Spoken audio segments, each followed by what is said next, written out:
Hello guys, welcome to the video.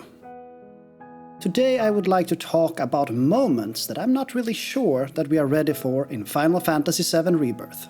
These are moments that are incredibly intense in the original game, and that I just can't wait to see modernized with current gen graphics and voice acting. I have limited myself to 5 specific moments, and I will try to make this as free as possible from spoilers, but since I still talk about moments in the game, minor spoilers will be here. So if you haven't played the game, or if you plan to play the games free of surprises, this video might not be for you.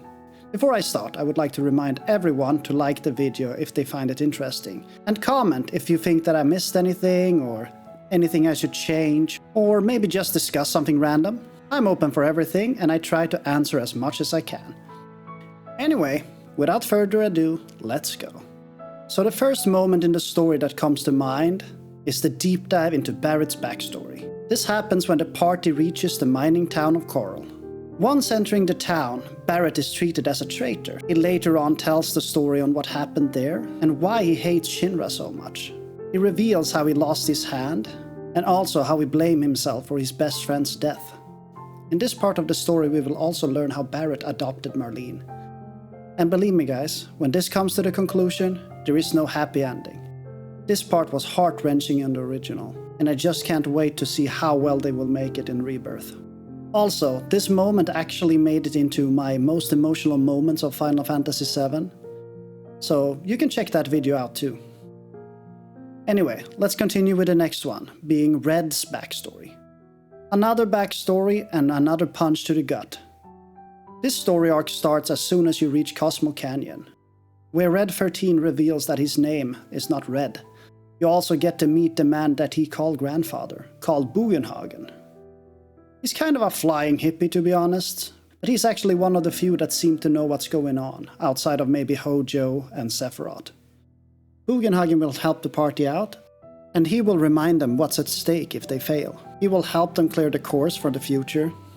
But even with all of this done, something is still bothering Red 13. You see, during Red's youth, Cosmo Canyon was invaded by the Gi tribe, a tribal group of warriors that wanted to conquer Cosmo Canyon. From the stories Red have heard, his mother gave his life fighting the Gi, while his father ran away as a coward. When he talks about his mother, he talks about love, but when he talks about his father, he talks about shame. He grew up hating his father. Bugenhagen knows about Red's resentment, and he decides that now is the time for Red to know the truth. He opens up a cave previously sealed to keep the Gi tribe at bay for the party to search for answers. Red's journey to learn the truth about his father is one of those moments that affected me personally the most. This is one of the few times I cried in the original game, and I suppose I might do it again this time. Moving on from here, the next moment I'm really excited about is the return to Nibelheim. As you might already know, Sephiroth burned Nibelheim to the ground. But as the party enters the town, Nibelheim is there. And the question rises, what actually did happen at Nibelheim? In the original, the player gets the opportunity to walk around and talk to the townsfolk. And the people here are acting really weird. And you figure out that something fishy is going on. Not only does this make both Cloud and Tifa question their own sanity, but it also creates its creepy narrative, chilling the spine of the people playing the game. And I wonder, can they make it even creepier in Rebirth? I actually think so, and I think this will be one of the better moments in the full game. And I really hope that they don't waste the potential here.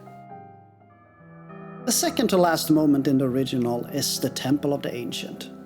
I don't know, I just cannot make a list without mentioning this temple, because it really feels like this is the beginning of the end of Final Fantasy VII Disc 1. Temple of the Ancient is a pyramid-shaped temple in the middle of nowhere. The temple itself have this dungeony feel, and have a lot of puzzles and treasures, great bosses, and the impact of the story is just beyond comprehension. And in the original, it drastically changes what we thought the game was up until this point.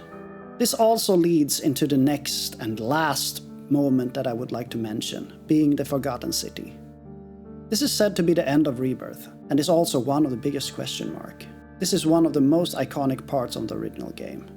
And I can sit here for hours just speculating on what the conclusion will be to this story. Will they stick to the premise of the first game? Will they have multiple endings? What type of spectacle awaits? Will there be something similar to the Arbiters of Fate in the first game? Or will they stick more towards the original story? Who knows? But whatever happens, I somehow believe that they will manage to surprise us. And that's it. These are the moments that I'm the most excited for in the new game, and that I just can't wait to explore by myself. Most likely I will try to stay away from all types of spoilers from now on, since I don't want this great adventure to be spoiled for me. But what do you think? What moments are you the most excited about? And how do you think the game will end? If you decide to write any spoilers in the comment section, remember to mark them as spoilers. Also, if you like this type of content, please subscribe for more, and I hope to see you in the next one. Hej då!